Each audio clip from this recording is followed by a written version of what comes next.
You know that feeling, right? Your schedule's packed, your digestion is just not happy. You're rushing through lunch, you're slammed with meetings, and by mid-afternoon, you feel bloated and just plain uncomfortable. Well, what if the solution wasn't some new diet, but something you're already doing about 20,000 times a day? Yeah, I'm talking about your breath. Let's get into it. So, the big question is, can you really breathe your way to a happier gut? The short answer? An absolute resounding yes. I know, it sounds almost too simple to be real, but the link between how you breathe and how you digest is incredibly powerful. Today, we're going to unpack exactly how you can use this to your advantage, especially when you feel like you have zero time to spare.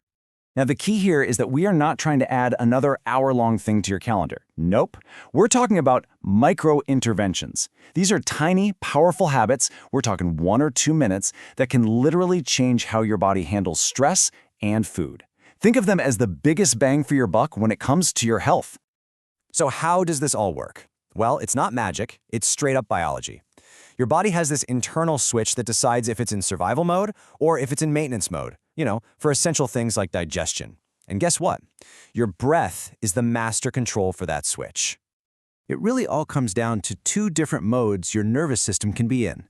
When you're stressed out, you're looking at that crazy inbox, or you're running late, your body flips into fight or flight.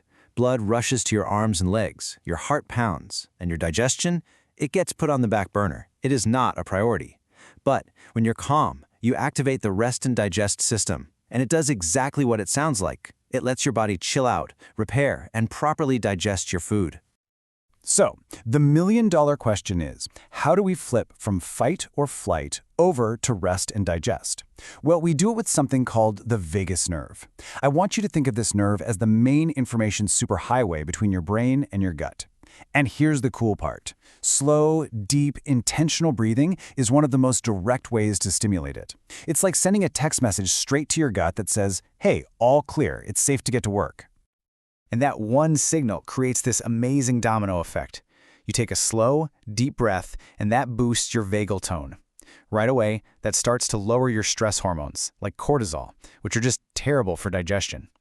Then, it actually improves blood flow to your gut, giving it the oxygen it needs to work properly. And maybe just as important, it breaks that mental cycle of stress that makes us eat way too fast in the first place. Okay, so we've covered the why. Now for the really fun part, the how. Let's dive into the actual toolkit of super simple, easy-to-use techniques that you can start using like right now.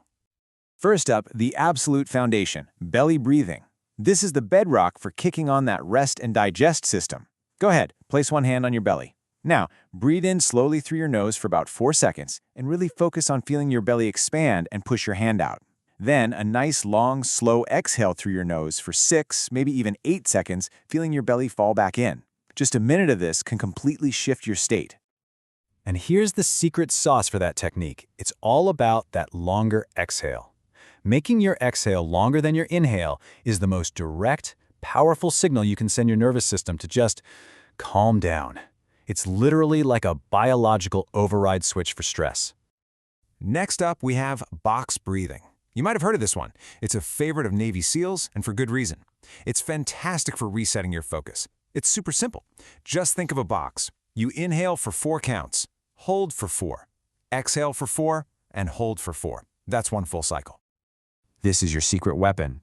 You can use it right before you eat that lunch at your desk or just before you walk into a stressful meeting. It just breaks that cycle of shallow, anxious breathing and gets everything back in rhythm. It's like hitting a reset button for your entire nervous system. All right, this next one might look a little complicated at first, but it is so calming. It's called alternate nostril breathing. So you'll use your thumb to gently close your right nostril and you inhale through your left. Then you switch, closing your left nostril and exhaling through the right. Then you inhale through that same right nostril and switch again to exhale through the left. That's one full cycle. Just do that a few times. What's so amazing about this one is how it just quiets everything down. It helps slow a racing mind like nothing else. The idea is that you're balancing the inputs to your brain and your nervous system. It's perfect for those moments right before a meal when your thoughts are just all over the place.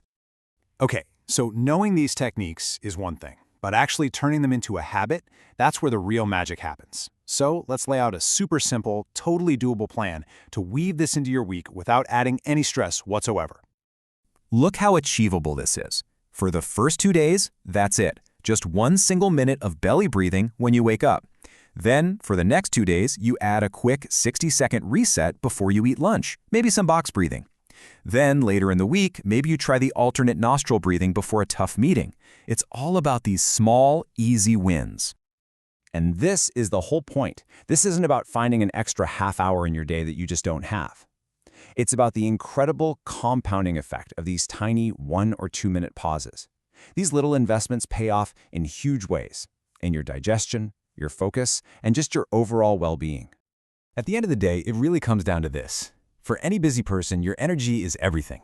You can have a digestive system that fuels your performance, or you can have one that drains it. And something as simple as a 2-minute breathing habit can be the thing that decides which one you get. So, that brings us to the final question, and it's really a challenge for you.